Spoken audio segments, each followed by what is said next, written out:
Salam dəyərli izləyicilər, 12 noyabr 2025-ci il Fuad Nəcəfli Naxçıvan Muxtar Respublikasında Azərbaycan Prezidentinin səlahiyyətli nümayəndəsi vəzifəsindən azad edilib. Bununla bağlı Prezident İlham Əliyev sərəncam imzalayıb və Prezidentin digər sərəncamı ilə bu vəzifəyə Ceyhun Ramizoğlu Cəlilov təyin edilib. Ceyhun Cəlilovla bağlı maraqlı faktları diqqətinizə təqdim edirik. Ceyhun Ramizoğlu Cəlilov 1987-ci ildə Naxçıvanın Şahbuz şəhərində anadan olub.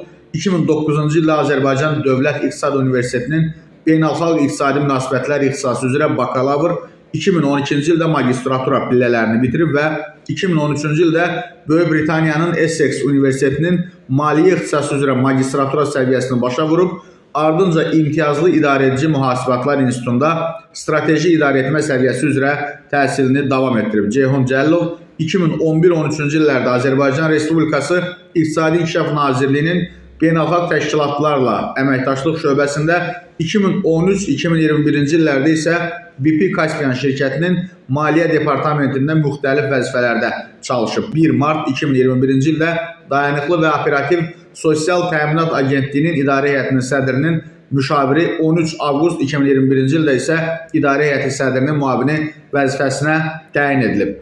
Naxçıvan Muxtar Respublikası Ali Məclisi sədrinin 15 mart 2023-cü il tarixli sərəncamı ilə Naxçıvan Muxtar Respublikasının Əmək və Əhalinin Sosial Müdafiəsi Naziri təyin olunub. 25 aprel 2024-cü ildə bu vəzifədən azad edilərək Naxçıvan Muxtar Respublikasının Baş Naziri təyin edilib.